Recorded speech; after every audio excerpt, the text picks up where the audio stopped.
Hello and welcome back to Shining Force 2. Last time we paused in the middle of a battle because the battle was taking ages and it was definitely going to run over my recording. It was going to take more than half an hour. So basically we got most of the way through this battle in the desert and we just have to wrap up the last little group of enemies and then we're going to go see the cutscene. Which I think what we were supposed to be doing was going to find Creed the Greater X-Devil. Or the X-Greater Devil, I guess. Not sure the order to put those adjectives in. But, so I think that's what is in this cave, but I honestly am not sure. I am following a guide because I get lost really easily, as has been evident for the last 2 or 3 episodes. Just, if we're depending on me alone to figure out where we're going here, this Let's Play series will never be over because I'll just never find my way. So basically we're going to this cave because my guide was like, this is where you go. Real talk, that's exactly what I'm doing. So we just have to kill these 2 golems. Actually, one of the golems is the boss, so whichever one that is, when it dies, they'll all die. So we may not end up killing all 3 enemies, but there are not very many left in any case. We may also, it's possible some of our characters will get killed here because the golems hit really hard. There are 2 of them. But I'm pretty much going to take some more risks here because I want to wrap up the battle. See, like, that was a critical hit and it did most of his HP. So, like, if the other golem gets a turn before we can rescue Slade, you know, he'll be done for. Aw, that was bullshit. Why are you doing this, golems? See, this is what I mean. But, like, I moved him knowing that that was a risk because, I just want to get this battle done pretty quickly because it's been going on friggin' forever. And since we're all the way at the end of the battle, you know, we've already got most of the XP there is to get. I'm not too concerned. We can't get both in a minute, but it's alright. He can still use a Blaze 1 later as well. I don't know which of the 2 golems is the boss. I know which one it was at the start of the map. It was the one standing on a certain square, but I didn't keep track of which one it was or anything, so we'll see whether it was this one or the other. It is the other one, so we have a bit more to do here. Just gonna have everyone just dogpile on this golem. I just want this battle to be over. But yeah, once it gets all the way to the end of the battle, I'm less concerned about keeping characters alive. Because the main penalty for your characters dying is if they're a character that's going to be important to finish the mission, like you really, you know, you need them, then obviously that's bad. But also, you know, you want to be able to get them XP during the battle, and if they die early in the battle, then they don't benefit. But when you're all the way at the end of a battle and we're sort of in the mop-up, I'm kind of like, whatever, if 1 or 2 characters die because we're kind of taking some more risky positions to just get the battle done quickly, I'm not super concerned because it's cheap to res them, so. You know what, why not? Let's have Kazan get the kill. I'm tempted to save it for Peter, but I also don't know when he's going to get his next turn relative to the golem, so he might just get killed anyway. Alright. Oh, I thought this was a battle where you kill the boss and it's over, but I guess we have to kill this evil cloud too. Great. So fun. I'm sorry, the desert battles are are just really boring. You just walk around on the map and it takes 1,000 years because it's so slow. I'll just have him wait. Just gotta kill this evil cloud and then we will be able to do the cutscene. Good job, Jaha. He did a lot of damage to that thing, gotta say. Fucking finally. Okay, now, moving on. We'll res Slade later. If there's a battle, we can always egress. Okay, so we're in these ancient ruins. Who is it, Petro? Well, who are you? Petro? Is he back? No, we're not Petro. Petro, the Sky Orb is our treasure. Give it back. Dude, we're not fucking Petro for the last time. Say something, Petro. We're not Petro. Oh, you're not Petro. That took you a while, old man. Who are you? Oh, I guess we have to move. I thought there was more cutscenes, sorry. Ancient stone? Yes, my family had it for a long time, but it was stolen. His brother, my grandson, took the stone, the Sky Orb, when he left. I think he went to Grans Island to operate an ancient vehicle. That's where we come from. Huh. I've lost my purpose. I've lost my purpose to live. Oh no. Old man, there was more to your life than guarding an ancient stone. You gotta hang in there. So, Petro took that and went to Grans Island to operate an ancient vehicle. What was the... It's the Sky Orb, so it kind of makes me think the vehicle should be like an airship? I don't know, though. Well, I assume we're going to meet him at some point. He spent all his spare time studying the Sky Orb. It is quite old. He deduced that our ancestors could fly. The last known location of the Nazca ship was Grans. So it is... Yeah, I assume we're going to get an airship at some point. I came here looking for ancient treasure and found the Sky Orb. Also, I discovered how to use the ancient tunnels, but most of them are useless, except for the one to Grans. So there is a way back to Grans Island without getting a ship. And it's possible the tunnel leads into the... My guess would be it leads into Ground Seal, the ancient tower, and that's how we're going to get in there, even though it's like in the middle of a chasm. Can we get to Grans Island through it? Yes, do you want to go there? Really? You'll go to Grans with me. Let's go now. Ben decides to go with him. I hope not this second, because I want to get that treasure chest.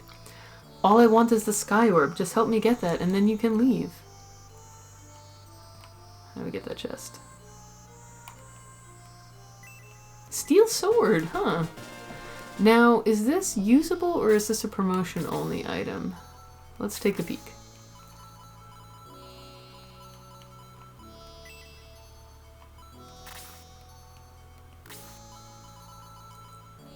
Oh, it is usable. Who should have it?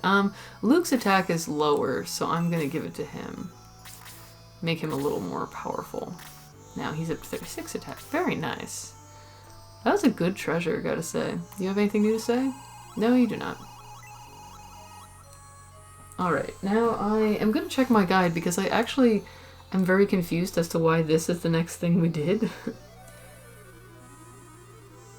We should take him to the shrine south of Ribble. Okay, I guess we're not going to go meet Creed.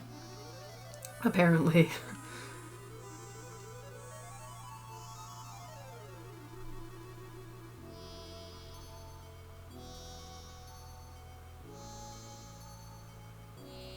So we're going to go back to Ribble, I guess. I honestly have no idea why this was the next... Because what we were told by the Bird King is go find Creed and, like, talk to him about like what's going on or whatever. And this is definitely when we went the other way in the river, because the river is the only new places we can access. We've kind of been to the other places we could go, and the river one end went to the Kraken, which was way too strong for us to beat yet, and the other end went here. So I honestly, maybe you're just supposed to wander around the map exploring the new places you can go, and then you run into that battle and randomly meet this guy who's like, I can get you back to wherever, you know, to Grans. Which is sort of disjointed, but yeah, I honestly have no earthly idea why that happened to be the next thing in the plot. Meet this guy. I think, yeah, Ribble's up here. I just want to go have us resurrect Slade before we do anything else. That way he'll be in the next battle. Good, good.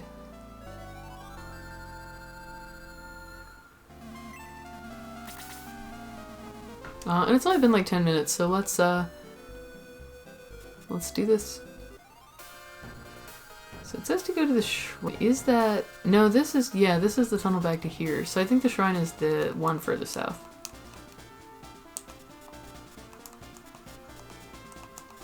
Arg. I think probably this? Yeah, here we go. Because he said he knew how to get into these ancient doors. The archaeologist when we first saw this guy, I was like, I'm sure we're going through that big obvious door eventually. And I was right, apparently. It's my job. Roshambo. This is a really interesting way to spell that, but as a side note here, Roshambo is a version of rock, paper, scissors. I can't remember what culture it's from. This is like a distant memory. I just read this at some point. But yeah, it's just rock, paper, scissors, and apparently that's what you do to open the door. I'm not sure how playing rock, paper, scissors opened the door. Okay, you go first. Like, did the door lose? Did he use paper? Is that the answer? The door is made of rock? This is the ancient hall that leads to the ancient tunnel. Makes sense. But it's full of monsters. There are more monsters here. Ben, take them out. Naturally, that's why we're here. Okay, so here we are in this ancient shrine that's gonna... Well, ancient hallway that we're gonna use to get back to Grans Island. Also, I just want to note here that we originally went on this quest to go bring Peter home, and after doing that, we didn't, like, let the people back home, like Sir Astral or the King or anyone know what we were up to. We're just randomly going off on this quest to go back to Grans Island. We didn't even tell them about, like, Zayon and all the crazy shit with the devils and everything. We're just like, bye. We're like, we seem very checked out with the rest of the town. Not that they would have been of any use, but it's just surprising how aware the main character apparently is of that. But anyway, so this is like a large indoor map. It looks like it's kind of split into two sections. We got a few new enemies. We have this gargoyle.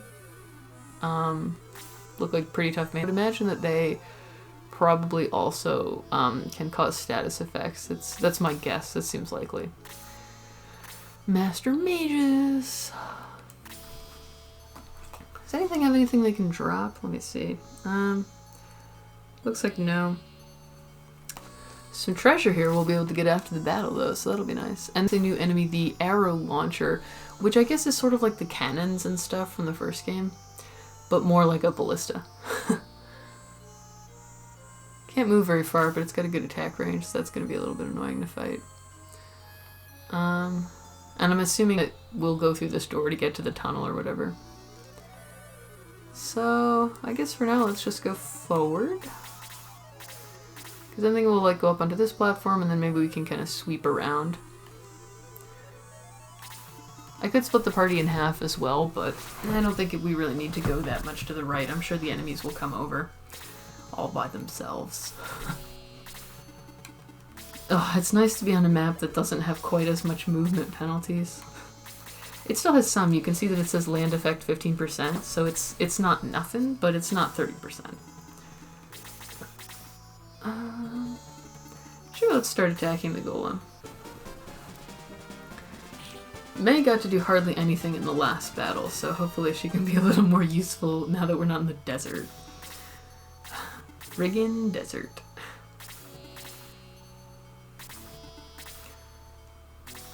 This is actually a pretty large battle map though, so it still might take a while, just because there's a lot to do. The music in the background is nice, I will say. It's not really fitting for battle music, it's very like slow and stately, but it is very fitting for ancient runes. I also really liked the sprite work for the battle background there. It definitely had like a very cool look, like these mysterious runes that we've come upon. Wow, Cosmic has a lot of HP. I wasn't, MP rather, I wasn't really paying attention as he leveled up, but he's gotten a goodly amount now. He can attack many times, that's good. And let's have our boy Chester wrap it up. Very good. Yeah, the battle background is really nice. Oh, at first I just glanced at it quickly and didn't... The stuff in the background is like stalactites from the cave. I thought it was like trees at first because it's green, and I was like, why are there trees in this ancient mountain? But no, that makes more sense. It looks very cool. It definitely the feeling of like having stumbled upon the last remnant of some ancient civilization in this mysterious cave. It definitely has like an ancient Greece or Rome vibe.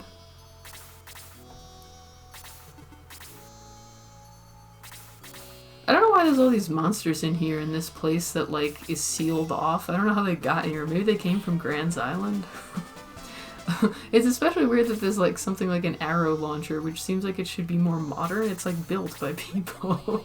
So I don't know how it got under here, but sure.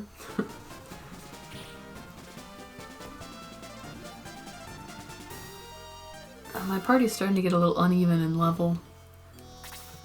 I should start looking for a spot where I can grind. Bump everybody up a bit. It's tricky because, you know, I usually, if I'm going to do some grinding, try to pick a battle where it won't be annoying to do, where it'll be like a little more straightforward. But obviously, I don't want to interrupt recording to do that. Those gargoyles, they look less like gargoyles and more like little dragons. They're cool looking, I just don't know why they're called gargoyles. But yeah, obviously, I, you know, have to take a break from recording to grind, because it's not that fast in this game, as you can imagine. As you're going through battles trying to level up everyone, it can take a few hours. So, I want to finish the day's recording first, and then maybe I'll have some time later. Maybe.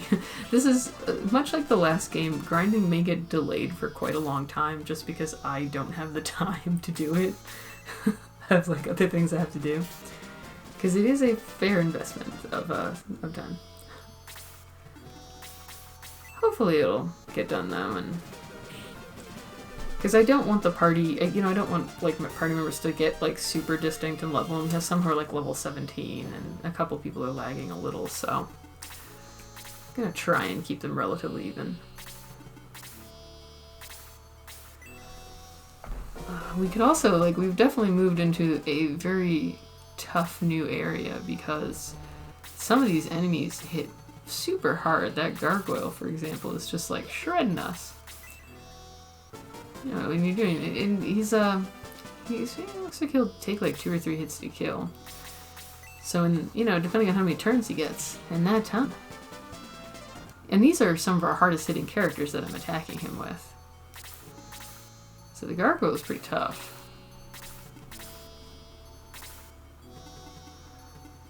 I could ever get the kill, but I think I'm gonna try and save it for someone else and have her just heal.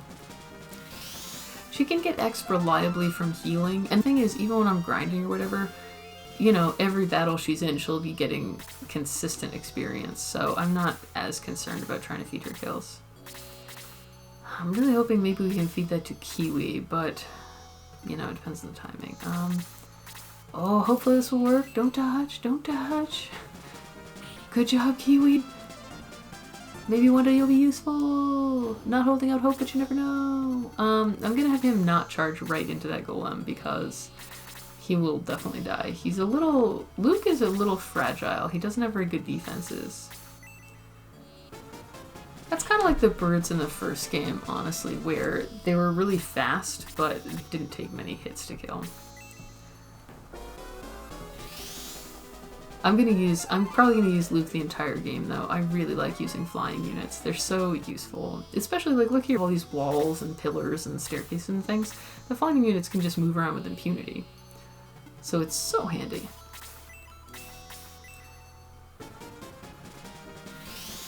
Okay, that's got our party mostly back up. Oh, I still gotta heal May, I almost forgot. Yeah. She got bashed up by the first golem. She also does not appear to have very good defenses. But she is a ranged unit, so at least she won't always be, like, directly in melee.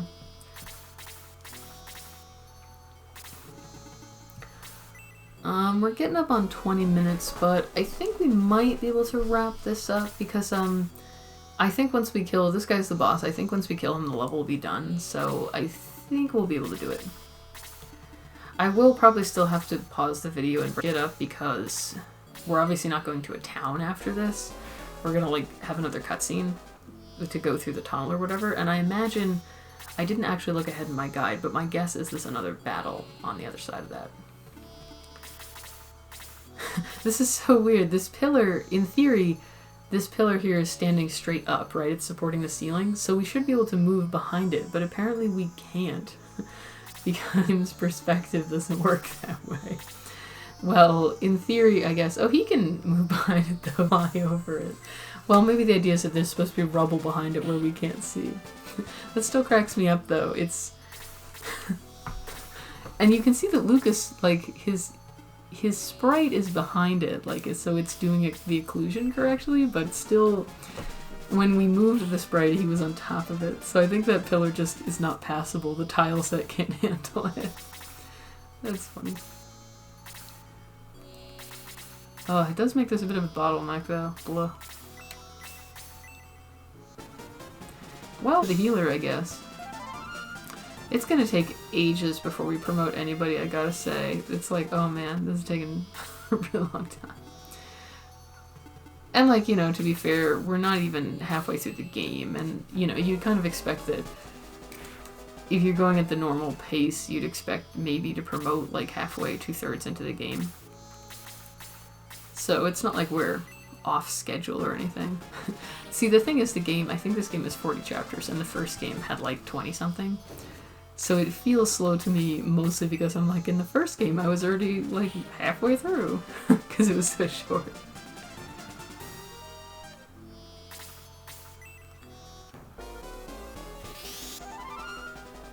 Oh, this freaking bottleneck.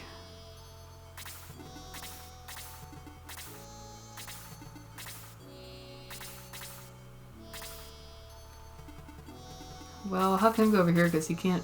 Yeah, this way at least our ranged attackers can get in there. He can't do anything.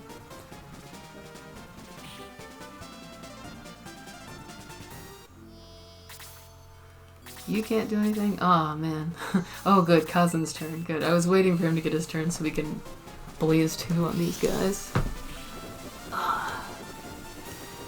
Should be through the bottleneck quite soon, I hope. Okay, I'm gonna move him over actually so Peter can get in place as well. Excellent. Luke's attack sprite looks really cool too. The animation is nice. I said this in the first game, but Shining Force in general, I really like the graphics. Oh, we can't move through that space either because it's got a pillar in it. This is a terrible bottleneck that exists solely because of graphical limitations.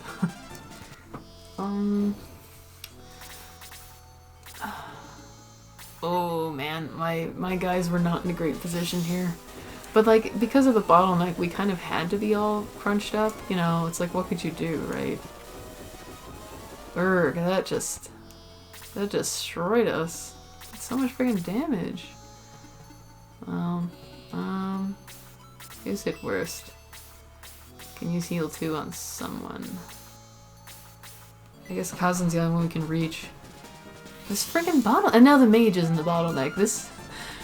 I feel like the map was designed this way solely to look interesting visually, and maybe the designers did not fully think through the fact that there's one square of space here, even though it really doesn't look like that's how it should be. Urgh. By the time we kill this guy, everyone else is gonna have caught up with us. Okay, this should do it. Excellent. Okay. Now we're making some progress. Oh, good job. At least we're getting a lot of gold, so next time there's a set of weapon upgrades, we'll be able to buy them for everyone right away. Oh, freaking bottleneck also means it's going to take forever to get our guys out of here. Oh, he doesn't have any items. I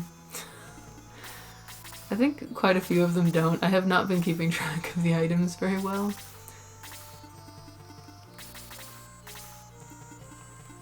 I think Slade got hit pretty bad, yeah, so we'll heal him. Oh, this... The level design of this level would honestly be improved a lot if they just either made it so you can walk behind this pillar. I don't know if maybe there's a graphical limitation that was not possible, or just made the pillar a little shorter, even 1 extra space. It would just make this part have a little bit more flow to it. Because I always feel anytime there's a bottleneck in a level, maybe we were supposed to go to the right where it's a little more spacious, I don't know. I didn't realize you wouldn't be able to walk behind this. I sort of assumed it was scenery. But anytime you have a bottleneck like that, it slows down the pace of a level, which can make it a little less interesting. You know, because you have sort of a wait time where you're just kind of sitting there waiting for you to clear the bottleneck, which is not as exciting. I do really like the design of this map visually. I think it looks really nice. And if I had gone the other way, I guess it would have been fine. I just didn't realize that this is not the intended route.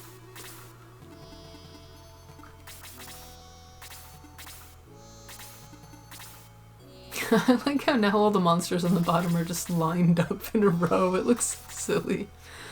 And they're walking like 2 spaces a turn, so it's like they're like, I'm gonna get there soon. They're not showing a lot of alacrity.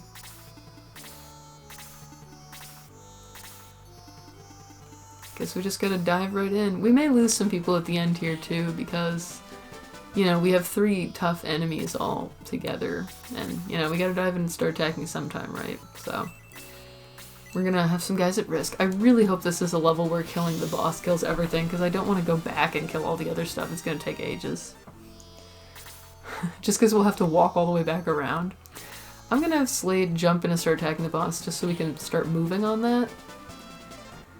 You know, he might die, he's surrounded by a lot of tough foes, but we're almost at the end of the map, so, you know, just gotta get going. Excellent. Oh good, Peter's just about caught up now. Yeah, we have some characters at 17, so he's like at the lower end of our party, but he's no longer behind everyone.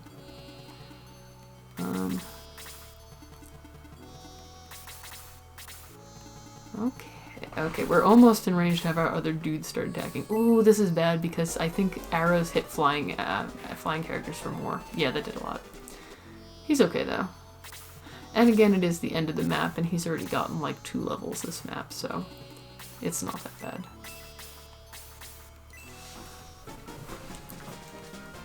Okay. This is good. Sarah used up almost all of her MP, so that's really good. She got like the max exp that she could have gotten. Alright, let's all just pile in on this arrow launcher, and hopefully we can wrap this battle up in just about by the 30-minute mark. We're so close to the end that even if we're a few minutes over, I will just rush through to the end, and then we'll probably have to break after that. Oh, are you kidding? There's another bottleneck here because of that pillar? Oh. Well, at least I have these flying characters. Otherwise, there'd be nothing we could do because the enemies are standing in the way. Oh, very nice, Luke. Luke is really improving quickly. Slade, you can have the honors. You risked your life to attack the boss. You can defeat him. Very good. He's now our highest level character. You know, oh good, it was that kind of map. Cutscene time. We're on like 27 minutes, but I think I am gonna break here just because I think the cutscene is probably gonna, and then we'll explore more. So, in this episode, we found this guy who knows how to open the ancient doorways that lead to these like tunnels below all the continents, I guess. And one of the only ones he's found that takes you anywhere useful is one that goes back to Grans Island, our lost homeland. So we are journeying with him through this mysterious tunnel to get back to our homeland and maybe rescue Princess Ellis? Elise Ellis, not sure. And I'm guessing it's going to lead us right into that ancient tower. So we'll see what happens as we continue on this mysterious journey in the next episode. Until then, this has been Shining Force.